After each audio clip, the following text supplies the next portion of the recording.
السلام علیکم سکھر، کیسے ہیں آپ لوگ؟ سب سے پہلے تو میں بتانا چاہتا ہوں کہ میں بہت امپریس ہوں اس کیمپس کو دیکھ کے. اور پنجاب میں رہتے ہیں، لاہور میں. پہلے میں 28 سال کراچی میں رہا ہوں. تو ہمارے دماغوں میں ایک تصویر ہے کہ پتہ نہیں سکھر تو ایک کیسا ہوگا، پسماندہ سی جگہ ہوگی. لیکن یہاں کے لوگوں سے مل کے، یہاں کی سارا دیکھ کے میں بہت ایز اے میٹر فیکٹ میں بہت دفعہ گزرتا ہوں یہاں سے، لیکن کبھی ہمت نہیں ہوئی اندر آنے کی. کیونکہ آپ کو پتا ہے یہاں سے موٹر وے ملتی ہے تو بندہ کہتا ہے جلدی سے موٹر وے پہ چڑھ جاؤ. بٹ بڑی خوشی ہوئی یہاں کے لوگوں سے، اتنے ملنسار. میں آپ کو علی بتاؤں، یہ آئی بی اے سکھر جو ہے، یہ کیمپس جس کے بارے میں بات کریں جہاں بیٹھے ہوئے ہیں، یہ انٹرنیشنل یونیورسٹی رینکنگ میں آتا ہے اب. اور لاسٹ منتھ یہ بیسٹ انٹرنیشنل یونیورسٹیز میں آیا ہے. ہمیں بڑی خوشی ہوتی ہے جب سکھر کے لوگ بڑی پوسٹ پہ جائیں گے آگے. یہ جو بچے ہیں جو پڑھ کے آگے جائیں گے دنیا میں، اپنا بھی نام روشن کریں گے، اپنے شہر کا بھی نام روشن کریں گے. But very impress with all this. Thank you so مچ.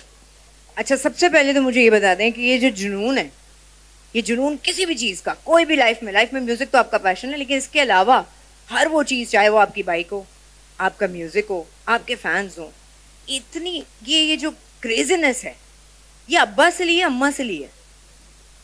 اس کو تو بیچارے دونوں بڑے شریف لوگ تھے، لیکن مسئلہ یہ ہوا کہ زندگی میں بہت شروع میں جب زندگی سٹارٹ کی تو 2-3 دفعہ ایسے موقع آئے کہ جس میں لگا کہ لائف ختم ہو جائے گی. کوئی ایکسیڈنٹ، کوئی کسی جنگل میں بیٹھے ہوئے بھیڑیے پڑ گئے، اور اس طرح کے بہت سارے واقعات میرے ساتھ ہوتے رہتے ہیں. Because I'm always out in the open. کبھی ڈاکو آ جاتے ہیں، کبھی کچھ. تو ہم نے ریئلائز کیا کہ زندگی بہت چھوٹی ہے. تو اس کو کہتے ہیں، کسی نے ایک سٹکر میں نے ایک فیس بک پہ دیکھا تھا، کیونکہ آج کل تو آپ کو پتہ ہے زندگی ساری زیادہ فیس بک پہ ہی چلتی ہے یا سوشل میڈیا سے. تو اس نے کہا لائف ازنٹ پرماننٹ، تو attack it with everything you have. اس کا مطلب ہے کہ آپ کچھ کرنا چاہتے ہیں تو کر دیں، کیونکہ شاید آپ کو چانس نہ ملے اگلا موقع. ہاں جی. تو میں اگلے مہینے یہ مارچ اپریل میں آئی ول بی 55 ایئرز اولڈ. تو جب میں نے میوزک سٹارٹ کیا تھا تو میں 18 سال کا تھا. تو یہ 35 سال کیسے گزر گئے سمجھ نہیں آئی. اور فیکٹ آف دا میٹر ہے کہ ہم ایکچولی آرٹسٹ ہیں، آرام پسند بھی ہیں. کبھی کام ہوتا ہے، کبھی نہیں ہوتا. تو اس وقت جب آپ بیٹھے ہوتے ہیں اپنے کسی کونے میں اور کچھ تخلیق کرنے کی کوشش کر رہے ہوتے ہیں، تو آپ سوچتے ہیں کہ یہ تخلیقی جو عمل ہے یہ ایزی نہیں آتا. مثلا موسٹ آف دی آرٹسٹ جو ہیں ان کے ساتھ یہ پرابلم ہے، وہ کہتے ہیں کہ the well runs dry، کہ کوئی یار سوچ ہی نہیں آ رہی، کوئی خیال نہیں آ رہا، کوئی جذبات نہیں بھڑک رہے. مطلب کریٹو بلاک اس لیے بھی ہوتا ہے کہ آپ لائف جینا چھوڑ دیتے ہیں. اگر آپ کو اللہ تعالیٰ نے آپ کو ماشاءاللہ اگر کمفرٹ دی ہے، آپ گھر سے نکلتے ہیں، آپ کہتے ہیں یار میں زمین گدے پہ سوتا ہوں تو مجھے اپنے لیے بیڈ بنوانا ہے. تو آپ بیڈ بنوانے کے چکر میں تگ و دو کرتے ہیں، کہیں سے کارپینٹر پکڑتے ہیں، کوئی ڈیزائن پکڑتے ہیں، آپ بیڈ بنواتے ہیں، پھر آپ آ کے بیڈ پہ لیٹتے ہیں، تو وہ آپ کو ایک کمفرٹ مل گئی ہے. لیکن میری لائف کا تجزیہ یہ ہے کہ جو کمفرٹ ہے، جب آپ کو کمفرٹ مل جاتی ہے تو پھر آپ کا جو ڈی جنریشن کا پیریڈ ہے وہ سٹارٹ ہو جاتا ہے. obviously because you think you've achieved everything that you wanted to، تو اس کے آگے کچھ نہیں ہے. تو پھر جو کمفرٹ انسان کو ہر وقت اپنے آپ کو جگانا پڑتا ہے کہ اس کمفرٹ لیول میں سے باہر نکلو. اپنے آپ کو کمفرٹ لیول سے باہر نکالنے سے ہی انسان دوبارہ جینا شروع کرتا ہے. تو لیکن یہ جو انگزائٹی پرسنالٹی کا حصہ بن گئی ہے، یا آپ اس کے ساتھ you comfortable with? It's not anxiety, I wouldn't call it anxiety. میں اس کو کہتا ہوں کہ جب دماغ میں سوچیں کم ہونی شروع ہو جائیں اور آپ فیل کریں کہ آپ کے دماغ میں کچھ نہیں چل رہا، تو اس کی کیا وجہ ہے کہ آپ کے ساتھ زندگی ہیپن نہیں ہو رہی، کوئی آپ کو تکلیف نہیں دے رہا، یا آپ کے آگے کوئی اسٹرگل نہیں ہے، کوئی آپ نے بجلی کا بل جو 2.5 لاکھ روپے کا آیا ہے وہ دینے کے لیے بینک جانا ہے. میں سنا کہ بہت سارے لوگ، عام لوگوں کے لیے تو یہی پرابلمز ہے نا. کھانا کہاں سے لانا ہے، آپ نے کھانا کیسے کھائیں گے آج، روٹیاں کون پکائے گا.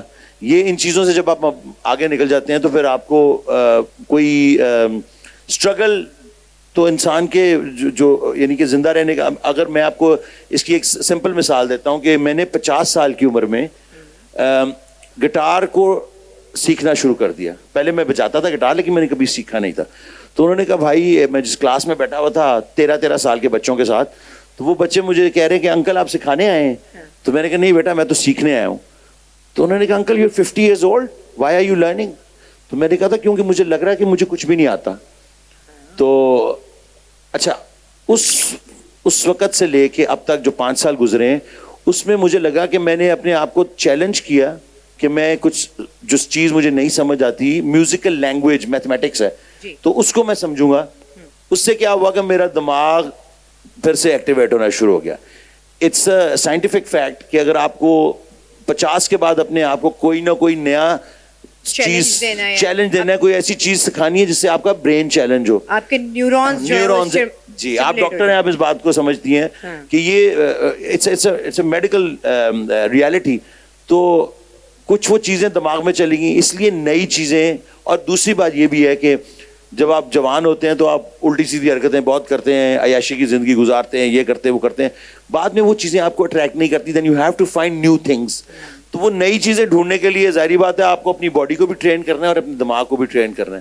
تو اس سے یہ ہے کہ پھر دماغ اور جسم دوبارہ چلنے شروع ہوتے ہیں. ان ادر ورڈز ہم یہ کہہ سکتے ہیں کہ اپنے آپ کو تھوڑا سا تکلیف میں رکھنا زیادہ بہتر. جی کمفرٹ لیول جو ہے نا وہ مجھے لگتا ہے کہ آرٹسٹ کی موت ہے. بہت سارے ایسے لوگ دیکھے ہیں, آرٹسٹ بھی کسی بھی انسان کے لیے جو جس کو خوشی مل گئی یا جو اس کو چاہیے تھا وہ مل گیا, بس اس سے آگے کیا ہے.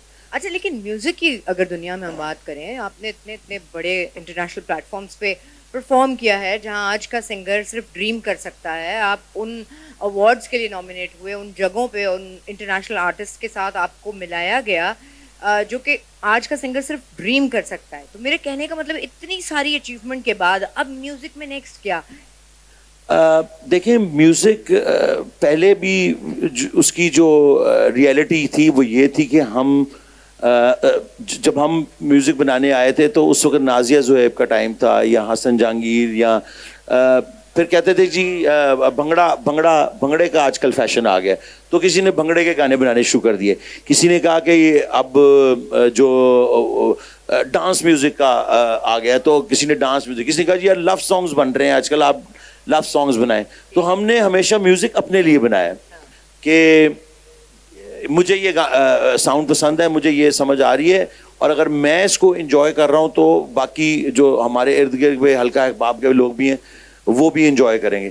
تو میوزک کی جہاں تک بات ہے وہ آپ ہم اپنے لیے ہی بناتے ہیں. اور بہت سارے بڑے آرٹسٹ جن کو ہم فالو کرتے تھے انہوں نے یہی کہا تھا کہ اگر عوام کے چکر میں پڑ جاؤ گے تو پھر میوزک نہیں بنا سکو گے, پھر تم ان کو خوش کرنے کے چکر میں کسی کو بھی خوش نہیں کر پاؤ گے. یہ ان سارے ینگسٹرز کے لیے میرا سوال ہے جو اپنے ڈریمز رکھتے ہیں, اپنی ان کی ایک انڈیویجوالٹی ہے, یونیکنیس ہے, اور وہ اس کو پرسو کرنا چاہتے ہیں, اسی کے ساتھ پرسسٹنٹ رہنا چاہتے ہیں.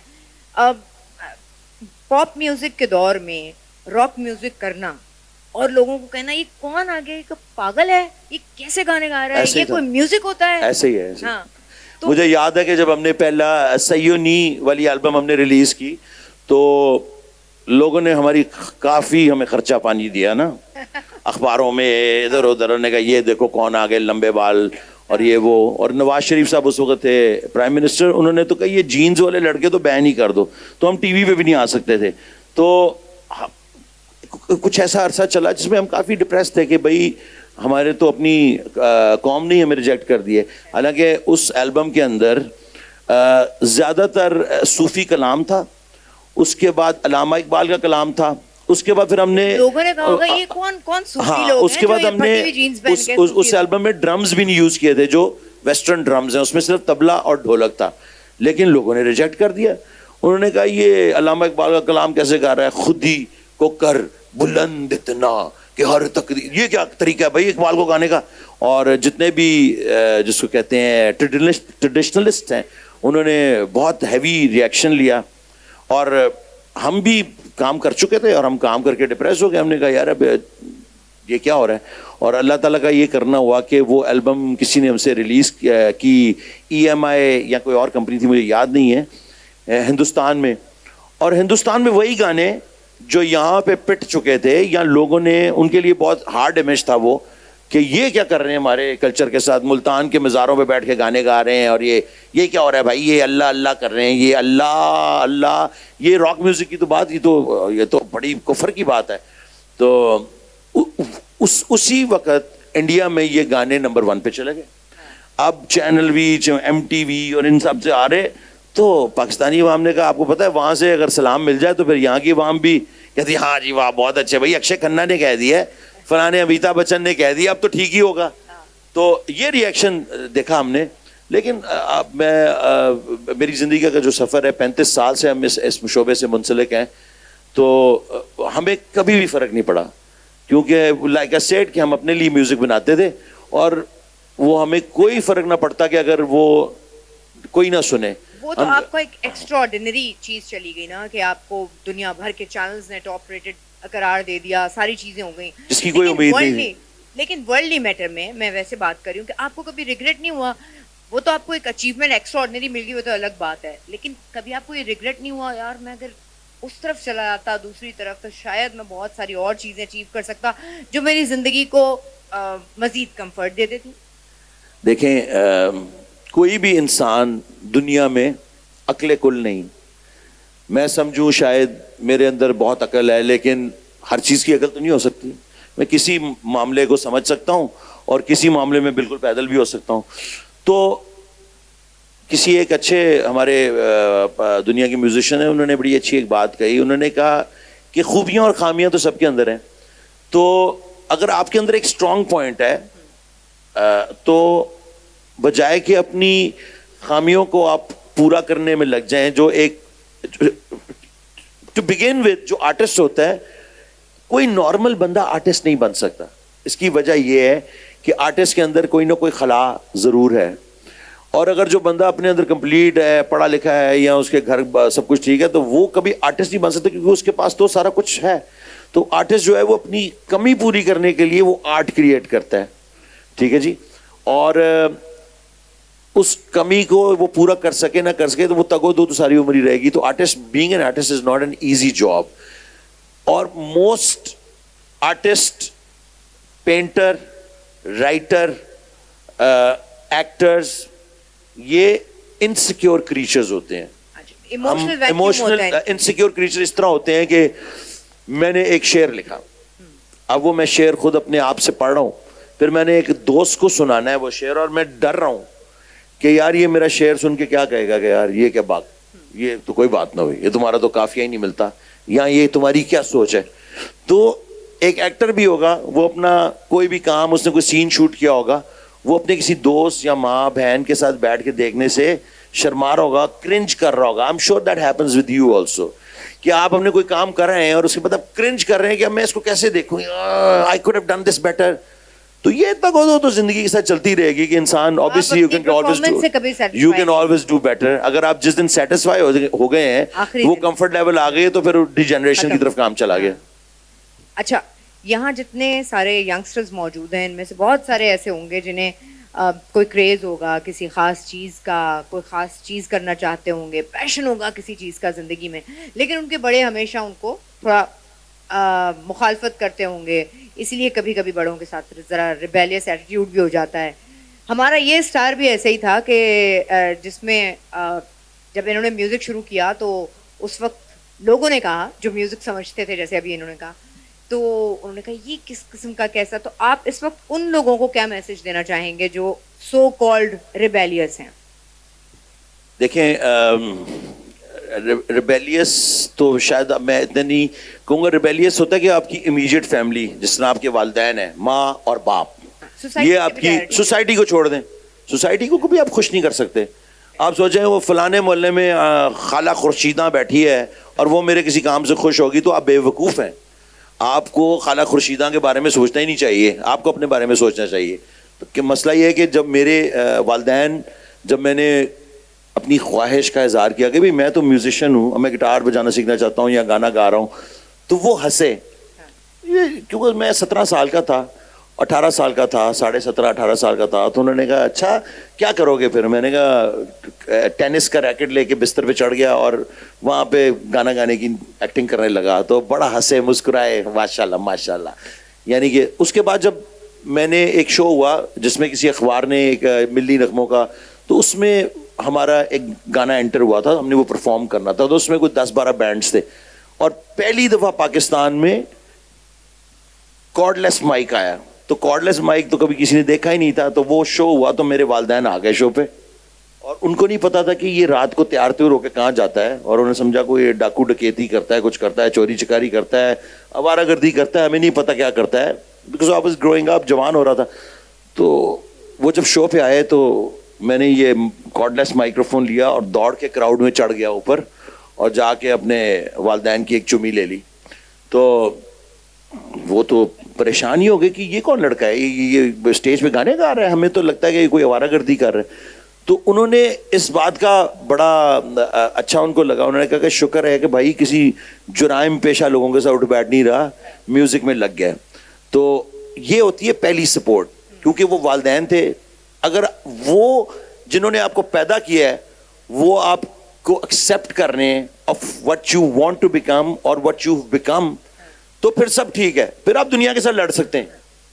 اچھا علی, بہت کم یہ کیسز دیکھے ہم نے کہ اگر آپ اپنے بینڈ سے الگ ہو جائیں تو ایز سولو پرفارمر آپ اپنی جگہ نہیں بنا سکتے. آپ نے اس چیز کو بھی غلط ثابت کیا. وہ کتنا چیلنجنگ تھا, وہ فیز کیسا تھا؟ کیونکہ آپ اپنے فرینڈ سے الگ ہوتے ہیں, آپ کی میوزک جو ہے وہ ٹیون ہو چکی ہوتی ہے اس وقت تک کہ آپ نے بنانا ہے, تو یار اس کا یہ کام ہے, میرا یہ کام ہے.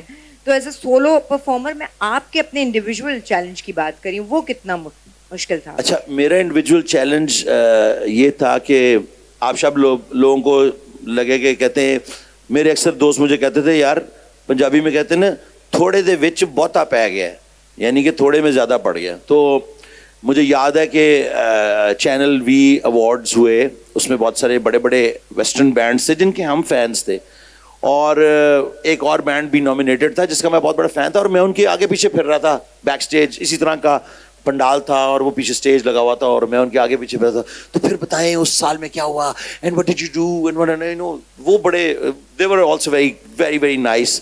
دا band was called Def Leppard. تو میں ویوین کیمبل ایک بندہ تھا اس کے ساتھ, میں کہتا تو تم رونی جیمز ڈیو کے ساتھ بجاتے تھے, تو کیا ہوا آج تک؟ کہتے ہمیں آج تک کبھی ہوا. ہم اس طرح کی باتیں کر رہے تھے. ایوارڈز ہوتے ہیں اور وہ نام لیتے ہیں جنون, اور ہم سٹیج پہ جاتے ہیں, ہم وہ ایوارڈ لیتے ہیں, اور میں ہکا بکا ہوں کہ بھائی ہم یہ ایوارڈ جیت گئے, Channel V, these guys, Sting, Def Leppard, all these guys are around. ہماری زندگیوں میں ہم نے صرف انہیں کا میوزک سنا, تو میں بڑا پریشان. اس وقت ایک ڈپریشن, یا پتہ نہیں, اب آرٹسٹ ایک کمپلیکیٹڈ کریچر ہے, I can't tell you why but that happened. اور اس بڑی جگہ پہ پہنچ کے معراج جس کو سارے آرٹسٹ سمجھتے ہیں, میں ایک ڈپریشن میں مبتلا ہو گیا. مجھے خوشی نہیں ہوئی. میں کمرے میں آیا اور میں بڑا عجیب سا ایک آف سا فیل کر رہا تھا. اچھا, اس کے بعد جنون کے کانسرٹ بڑے سے بڑے ہوتے گئے. انڈیا گئے, 1.5 لاکھ بندے کے لیے ایک کانسرٹ بجا دیا. کسی اور چھوٹے شہر میں گئے تو 80,000 لوگ آ گئے. بنگلور میں سارا دن بارش ہوتی رہی, گراؤنڈ میں 3-3 فٹ پانی کھڑا ہوا تھا, اور ہم اسٹیڈیم میں جاتے ہیں اور 70,000 بندہ پانی میں کھڑا ہوا ہے. تو اٹ بیکیم ٹو بگ, اور پریشر بھی بڑھتا جاتا ہے اس کے ساتھ کہ آپ نے اپنی بیسٹ پرفارمنس دینی ہے, آپ نے اپنا بیسٹ بیہیویئر رکھنا ہے. That was always difficult for me to be on my best behavior.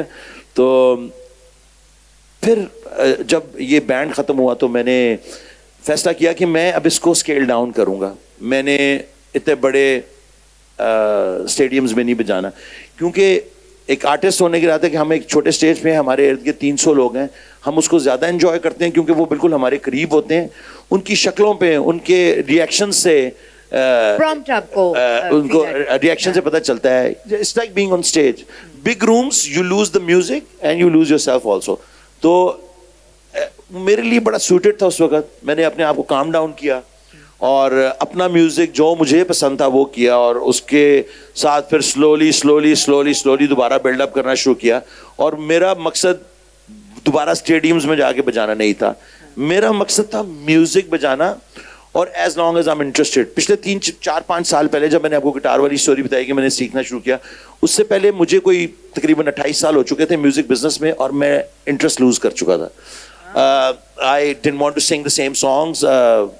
Concert پہ جانا میرے لیے ایک بڑا عذاب تھا. میرے مینیجر میرے سے بڑے تنگ ہیں, اور وہ کہتے ہیں آپ بالکل کوشش بھی نہیں کرتے ہیں. مجھے یاد ہے فریہ الطاف ہے ہماری کیٹ واک, انہوں نے کہا کہ علی تم نے نا اب تو بالکل ہی یعنی کہ کوشش بھی کرنی چھوڑ دی ہے. تم شو پہ آتے ہو, تم نے پجامہ پہنا ہوا ہے, جو کہ آج بھی میں نے پہنا ہوا ہے. نارملی میں نے ٹریک سوٹ کا پجامہ پہنا ہوتا ہے, ایک ٹی شرٹ ہوتی ہے. انہوں نے کہا یار کچھ تو اب سٹارز والی, میں مطلب کوئی جیکٹ, کوئی بندہ گوٹے کنارے والے کپڑے, کوئی میک اپ, کچھ تو کر کے آؤ, شیو تو کر کے آؤ خدا کے لیے. تو میں کہتا تھا یار آئی ایم ناٹ انٹرسٹیڈ, اگر کسی نے میوزک میرا سننا ہے تو وہ میں سنانے کے لیے آ رہا ہوں, but I am not I candy. I have never been, کبھی بھی میری شکل فواد خان جیسی نہیں تھی. تو میں نے کہا میں لکس تو بیچ ہی نہیں رہا. تو مجھے سمجھ آ گئی کہ یہ تو وہ انٹرسٹ ختم ہو گیا تھا. لیکن لائک اے سیڈ کہ وہ جو 5 سال پہلے میں نے گٹار بجایا, اور اس کے اندر پھر میں نے میوزک کے اندر اپنے ہوئی پرانے گانوں کے اندر ایڈیشن شروع کر دی to play that music again and again but with something else. تو اب آہستہ آہستہ پھر انٹرسٹ واپس آ گیا, اور اب البمز بھی بنا رہے ہیں, اور میوزک ویڈیوز بھی بنا رہے ہیں, دوبارہ سارا کچھ کر رہے ہیں. لیکن وہ اپنی پیس پہ ہمارا چلتا رہتا ہے, بیکاز ابھی میں نے 6 گانے ریکارڈ کیے ہیں, اور اب ہم سوچ رہے ہیں کہ ابھی جو نئی دنیا ہے, کیونکہ since we bin in the business 1988 سے لے کے اب تک تقریباً 7 دفعہ میوزک بزنس چینج ہوا ہے. پہلے کیسٹس ہوتی تھیں, کیسٹ سے سی ڈیز پہ آ گئے, سی ڈی سے ایم پی 5 پہ آ گئے, ایم پی 5 سے یہ او ٹی ٹی جو آپ کے آئی ٹیونز اور ان پہ آ گئے. تو اب ہر چینل پہ میوزک بیچنا, اس کو پروموٹ کرنا ایک چیلنج ہے. ہر دفعہ جب یہ ٹیکنالوجی چینج ہوئی ہے, یعنی کہ like I said I been around for 35 years, تو یہ ٹیکنالوجی 6-7 دفعہ چینج ہو چکی ہے.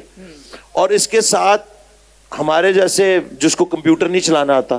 اچھا, وہی پوچھنا چاہ رہی ہوں کہ ٹیکنالوجی کے چینج ہونے سے میوزک ایوالو ہوا ہے, تو وہ میوزیشین کے لیے کتنا مشکل ہوا؟ میوزک ایوالو نہیں ہوا, میوزک جو ہے وہ میکنائزڈ ہو گیا ہے, ان دا سینس کہ یہ ایک مشین کا حصہ ہے. یہ ایک مشین کا حصہ ہے. جو میوزک ویسٹ میں بھی آپ سن رہے ہیں, اگر آپ کبھی کوئی ویسٹرن ریڈیو لگائیں تو سارے گانے ایک ہی ساؤنڈ کے ہیں, کیونکہ وہ ایک ہی ڈیسک پہ بیٹھا ہوا کمپیوٹر کلرک ہے جو میوزیشین ہے, لیکن وہ کلرک کی نوکری کر رہا ہے. وہ ایک ٹیون بناتا ہے, وہ اپنے پروڈیوسر کے پاس لے کے جاتا ہے, وہ کہتا ہے کہ سر یہ میں نے ٹیون بنائی ہے. وہ کہتا ہے یار یہ میں گانا نا 4 سنگر سے گواؤں گا, وہ بیونسے بھی ہو سکتی ہے, وہ شکیرا بھی ہو سکتی ہے, وہ دونوں تینوں سے گوا دے گا. کمپنی ڈیسائیڈ کرے گی کہ ہم نے اس کا گانا ریلیز کرنا ہے. تو it's basically coming out of a machine. جو اصل میوزک ہے, جو کہ میرے جیسے انڈیویجولز گھروں میں بیٹھ کے کاٹیج انڈسٹری, اپنا کمپیوٹر لگایا ہوا ہے, مائک جوڑا ہوا ہے, اور اس کے ساتھ باتھ روموں میں ووکلز ریکارڈ کیے ہیں ہم نے ساری عمر, تو ہمارے لیے وہ ایک کاٹیج انڈسٹری ہے. اس کو پکڑ یار وہ اچھا گٹار پلیئر ہے, اس کو پکڑو وہ ڈرمر ہے. یہ 3-4 بندے ہم نے اکٹھے کی, اپنی کاوش کی, ایک ریکارڈ کر کے لے کے آیا, اور لوگوں کو پسند آیا.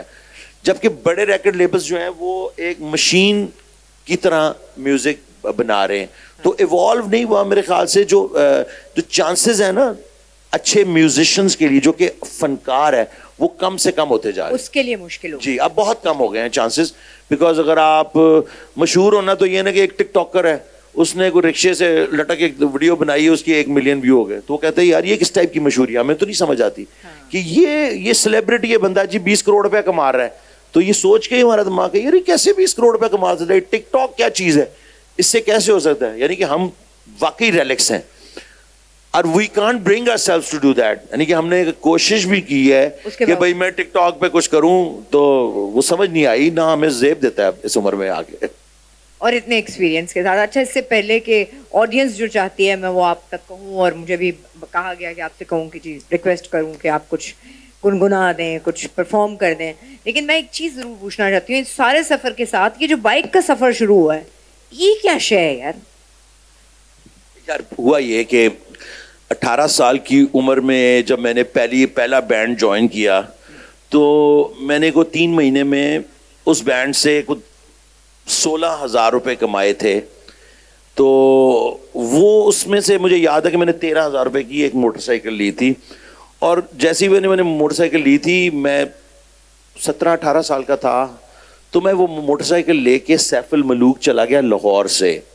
یعنی کہ انہرڈ چیز ہے اس وقت کہ کوئی بھی ایسی حرکت نہیں کرتا تھا, لیکن ہمیں کیونکہ موٹر سائیکل چلانے کا اتنا شوق تھا, بچپن تھا, سائیکلوں سے موٹر سائیکلوں پہ آئے تھے, تو میں چلا گیا سیف الملوک. وہاں پہ ٹائر پھٹے, بائک کی کوئل جل گئی, یہ ہوا وہ ہوا, جیب میں پیسے کوئی نہیں ہے, پٹرول ڈلوانے کے پیسے نہیں ہیں, رکنے کی جگہ رکنے کے پیسے نہیں ہیں. لیکن وہ لائک اے سیٹ کہ میں اپنے کمفرٹ زون سے باہر تھا, تو میں نے زندہ فیل کیا.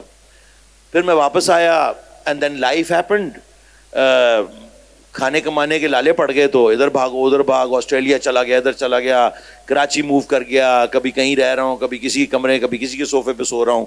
تو کافی وقت گزر گیا. 20 سال گزرنے کے بعد پھر اللہ تعالیٰ نے موقع دیا تو میں نے ایک موٹر سائیکل خریدی, اور میرے دماغ میں یہی تھا کہ یار وہ جو فیلنگ تھی نا, جو 18 سال پہلے جو میں نے فریڈم فیل کیا تھا, جو لائف فیل کی تھی میں نے, وہ کیسے دوبارہ ہوگا. تو وہ پھر موٹر سائیکل لے لی. اور مجھے یاد ہے کہ میں نے 2011 میں, اس سال میری شادی بھی ہوئی تھی, اور میں نے موٹر سائیکل پہلی خریدی جو پراپر ٹورنگ بائک تھی. تو انہوں نے مجھے بڑا منع کیا کہ بھائی آپ دیکھیں سندھ میں سے نہیں جانا, بڑے ڈکیت ہوتے ہیں, اٹھا کے لے جاتے ہیں, سکر پنو عقل سے تو بالکل نہیں گزرنا. تو ہمارے دوست تھے اس زمانے میں نے NDU یونیورسٹی سے ایک کورس کیا تھا, بلکہ ایک آدھے ہمارے کو جاننے والے آئے بھی ہوئے ہیں جو کہ NDU میں ہمارے ساتھ تھے. تو سکر میں وہ نئے نئے دوست بنے تھے, انہوں نے پریس کلب مجھے بلا لیا. میں بائک پہ جا رہا تھا, میں نے کہا چل یار سکر بھی دیکھ لیتا ہوں. میں گھس گیا اندر, پریس کلب ڈھونڈ کے ان کے پاس چلا گیا, سب اپنے جرنلسٹ دوستوں کے ساتھ بیٹھا رہا. پھر میں نے کہا نکلتا ہوں. میں جب نکلا تو یہ جو روڑی کا علاقہ ہے, یہاں پہ سارے اکثر نا پل کے پاس ٹرک پھنسے ہوتے ہیں, آپ کو تو پتہ ہی ہے, آپ سکر کے رہنے والے ہیں سارے, کہ ادھر سارا ٹریفک پھنسا ہوتا ہے. تو میں کچے پہ اتر گیا. اب مجھے کیا پتا تھا کہ یہ پنو عقل کا علاقہ ہے. تو کچھ لوگ آ گئے بندوقیں شندوقیں لے کے. تو مجھے اچھی طرح یاد ہے کہ ان کے جو شارٹ گنز تھیں ان کے پاس, ان کے پٹے تھے نا, پٹوں پہ شیشے لگے ہوتے ہیں, سندھ میں وہ شیشوں والے پٹے پہنتے ہیں.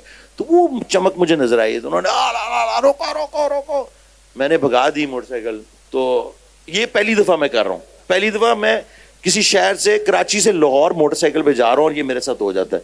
اب وہ کچے کا علاقہ تھا, میں اس میں کچے پہ بائک چلا رہا ہوں بڑا اپنی طرف سے. پھر میں نے روک کے I mean I was carrying a weapon obviously کہ میں تھوڑا سا ڈرا بھی ہوا تھا, تو بٹ تھا اکیلا بالکل. تو وہ بس پھر میں نے روک کے ان پہ اوپر 4-5 فائر کیے, تو وہ پھر ادھر ادھر بھاگ گئے سارے. تو میں بھاگا وہاں سے, اور بس ٹانگیں کانپ رہی تھیں, ٹانگیں کانپ رہی تھیں, کانپے ٹانگتے ٹانگتے میں کسی طریقے سے پہنچ گیا وہاں پہ, بہاولپور نہیں سوری رحیم یار خان پہنچ گیا. تو وہاں جا کے مجھے سوچا کہ یہ ہوا کیا ہے میرے ساتھ, میں نے کیا کیا ہے, یہ تو انکالڈ فار ہے. یعنی کہ یہ کہ آپ بیل مجھے مار. ابھی بھی کچھ دوست میرے ساتھ بیٹھے ہوئے تھے, پنو عقل کینٹ میں رہتے ہیں, تو انہوں نے کہا کہ وہ تو یہاں تو جی بڑا کچے کا علاقہ ظالم ہے, یہ لے جاتے ہیں بندے کو, کارپیٹ ڈال کے گاڑی لوٹ لیتے ہیں, یہ وہ. تو ابھی تک ایسی باتیں ہوتی ہیں.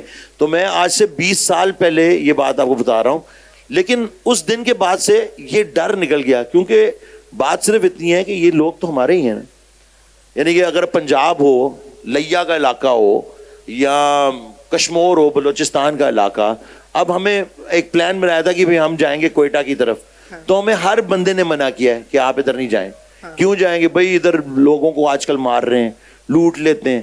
تو جب سے پیدا ہوئے ہیں یہی ڈر ہمیں دیا گیا کہ بھائی ادھر نہیں جانا, یہ نہیں کرنا, فلانی جگہ پہ تمہیں لوٹ لیں گے, فلانی جگہ تمہیں مار دیں گے, اٹھا کے لے جائیں گے.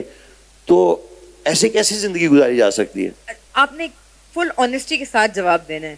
جی, آرٹسٹ جو ہے وہ اپنی فیملی کے لیے, یا وہ ساری اٹیچمنٹ جو اس کی ایموشنل اٹیچمنٹس ہوتی ہیں, ان کے لیے مشکل ہوتا ہے. میں سمجھا نہیں آپ کا سوال. میں نے آپ سے کہا کہ اپنی فیملی کے لیے ہمارے آپ کا ایک انداز ہے, ایک شخصیت ہے, ایک آپ گھومنا چاہتے ہیں, پھرنا چاہتے ہیں, لیکن وہ فیملی جو آپ کے آگے پیچھے ہے, وہ یہ سارے کیوس میں اس کا کیا حال ہوتا ہوگا یار؟ دیکھیں, گارنٹی کسی چیز کی ہے, میں گارنٹی کی بات کرتے ہیں تو کہتے ہیں کہ جی پاکستان میں سب سے بڑا جو مسئلہ ہے ایک عام انسان کے لیے, وہ کہتے ہیں یار میں بڑا ہوں گا, میں کالج جاؤں گا, اور میں 5 مرلے 10 مرلے کنال کا گھر بنا لوں, میرے لیے یہی معراج ہے. ایسا ہی ہے کہ نہیں؟ تو فائنینشیل سیکیورٹی آ گئی, اس کے بعد آپ نے زندہ رہنا چھوڑ دینا ہے. کیونکہ پاکستان ایک ایسا خوبصورت ملک ہے جہاں پہ 1200 کلومیٹر کی بیچز ہیں. آپ نے شاید کلفٹن سی ویو والی بیچ ہی دیکھی ہوگی. ڈر کے مارے کبھی اورمارا تک نہیں گئے, کہیں آج تک گوادر تک نہیں گئے. پھر یہاں کراچی سکھر میں بھی میرے ایسے دوست ہیں جن کو کہتا ہوں یار آؤ پہاڑوں پہ چلیں, تو وہ کہتے ہیں بھائی وہاں پہ تو ڈر نہیں لگتا. تو میں نے کہتی یار ڈر کس چیز کا ہے بھائی, موت جو ہے وہ گھر بیٹھے بھی آ سکتی ہے. میرے ساتھ ایک واقعہ ہوا تھا کہ میں ایک کرائے کے مکان میں رہ رہا تھا, تو جو چلتا ہوا پنکھا تھا وہ میرے اوپر گر گیا, چلتا ہوا پنکھا. اور میں اپنی طرف سے گھر میں سیکیور بیٹھا تھا کہ یہ گھر ہے میرا, ادھر میں سیکیور ہوں, نہ مجھے کچھ ہوگا. تو باہر نکلوں تو موت میرا انتظار کر رہی ہے. اب یہ کیا خوف ہے یار؟ اس کا مطلب ہے کہ آپ نے زندہ رہنا چھوڑ دیا ہے, آپ زندہ رہنا ہی نہیں چاہتے. آپ کی والدہ نے آپ کو کہہ دیا بیٹا نہیں سائیکل پہ باہر نہیں جانا, باہر بسیں بڑی تیز چل رہی ہیں, آپ نے یہ نہیں کرنا, یہ ہو جائے گا. آپ کو تو سوسائٹی آدھا تو آپ کو ویسے ہی مار دیتی ہے کہ آپ کے دماغ میں جو بھی چل رہا ہے آپ اس کو کبھی عملی جامہ پہنا ہی نہیں سکتے, کیونکہ آپ کو عوام, دوست, بچے کھینچے نہیں, آپ یہ نہیں کر سکتے. تو اس طرح کب تک چلے گا؟ پھر وہ لوگ ناخوش ہوتے ہیں نا, اس لیے پھر وہ یہ سارے جو سوسائٹی میں جو پیچیدگیاں اسی وجہ سے ہوتی ہے کہ انسان کو اتنا منع کیا جاتا ہے ہر چیز کرنے سے. اب ویسٹرن سوسائٹی میں شاید یہ کہ اچھی بات ہے کہ وہ 18 سال کی عمر میں بچہ گھر سے باہر نکلتا رہا پھر جو مرضی کرے. بری بات یہ ہے کہ وہ فیملی سے ڈسکنیکٹ ہو جاتا ہے. ہمارے یہاں یہ ہے کہ ہمارے لیے فیملی سب کچھ ہے اور ہم ان کے لیے سب کچھ کرتے ہیں. لیکن کیا, یہ سوال میں آپ سب سے بھی پوچھتا ہوں, اگر آپ اپنے بچوں کے لیے 10 کروڑ روپیہ چھوڑ کے چلے جائیں اور مر جائیں کل کو, اور پھر آپ گارنٹی دے سکتے ہیں کہ جو آپ کی بچیاں ہیں ان کو آپ نے 10-10 کروڑ روپے دے دیے ہیں تو وہ اپنی زندگی میں خوش رہیں گی؟ کیا ان کی مینٹل ہیلتھ صحیح رہے گی؟ کیا ان کی ازدواجی زندگی اچھی رہے گی؟ ان کو انسان کا بچہ ملے گا جو کہ ان کو خوش رکھے گا؟ یا ان کو کوئی ایسی بیماری نہیں ہوگی کیونکہ آپ ان کے لیے اتنا پیسہ چھوڑ کے جا رہے ہیں تو وہ بالکل صحیح رہیں گے؟ اور اللہ تعالیٰ کی کیا گارنٹی؟ تو گارنٹی کچھ نہیں ہے. تب ایک بات سمجھ آئی کہ اللہ بے نیاز ہے. تو ہم ساری عمر سے یہ سنتے رہے ہیں کہ الغافل, اللہ بے نیاز ہے, غافل ہے, الغافل الغافل. تو ہمیں سمجھ کبھی نہیں آئی, کیونکہ ظاہری بات ہے جس سوسائٹی میں ہم رہتے ہیں ہم میں سے بہت کم لوگ اذان سن کے میوزک تو بند کر دیتے ہیں لیکن شاید نماز کا مقصد اور مطلب نہیں جانتے. تو الرحیم, الغفور, یہ سارے نام ہم سنتے رہتے تھے. تو یہ سب اللہ تعالیٰ کی کوالٹیز ہیں, اور ان کوالٹیز میں سے سب سے امپورٹنٹ کوالٹی مجھے وہ لگی کہ اللہ بے نیاز ہے. تو انسان کو بھی اس دنیا میں سے گزرنے کے لیے, کیونکہ آپ صرف گزر ہی رہے ہیں یہاں سے, you are a time transient creature, اور صرف آپ گزر رہے ہیں, تو آپ کو گزرنے کے لیے بے نیاز ہونا ہی پڑے گا. کیونکہ اگر آپ ہر چیز کو کنٹرول کرنے کی کوشش کریں گے, یار یہ لائٹ ٹھیک نہیں ہے, اس کو سیدھا کرو, اس کو اوپر کرو, لائٹ تیز کرو, لائٹ کم کرو, آواز نہیں آ رہی, یہ تم سیدھے ہو کے نہیں بیٹھے ہوئے, سیدھے ہو کے بیٹھو, میں کیسے کنٹرول کر سکتا ہوں دوست؟ تو جب آپ بے نیاز ہو جائیں گے ان سب چیزوں سے تو تب زندگی ہیپن ہوتی ہے. تھینک یو ویری مچ علی, کیا بات کہی ہے, زبردست, کہ آپ کو بے نیاز ہونا پڑے گا اپنی زندگی میں. آڈینس آپ چاہتے ہیں, مجھے نہیں پتا کہ علی چاہتے ہیں یا نہیں, لیکن آپ چاہتے ہیں کہ علی کو سنیں آپ؟ بالکل بھی نہیں. گانا تو میں بالکل نہیں گاؤں گا, کیونکہ ابھی ٹاک کے لیے آپ نے بلایا, گانے کے لیے مجھے شام کو بلایا ہوا ہے, اس کے لیے کافی پیسے بھی ملے ہیں. ابھی آپ تو انشاءاللہ شام کو یہی آئی بی اے میں ہی آپ کا بہت بڑا کانسرٹ ہے, آپ ضرور آئیے, وہاں پہ پورا ہوگا. اچھا, اس سے پہلے آپ بھی ایک ڈانس کر کے دکھائیں مجھے, ہو جائے میاں آپ کا ڈانس, بڑے عرصے سے نہیں دیکھا. یہ دیکھو گل نہیں. علی, آخر میں جاتے جاتے کوئی ایسا میسج جو ینگسٹر خاص طور پر آئی بی اے کیمپس کے لیے؟ دیکھیں جی, ایجوکیشن اتنا اچھا آپ کو فیسلٹی جس نے بھی کی ہے, ایجوکیشن جو ہے وہ وزڈم نہیں لاتی. آپ کو انفارمیشن یہاں پہ ساری دے دیں گے کہ آپ نے کیا پڑھنا ہے, بزنس کو کیسے سمجھانا ہے, اس کو کیسے کرنا ہے, اس کو کیسے کرنا ہے, یہ سب سمجھ آ جائے گی. لیکن وزڈم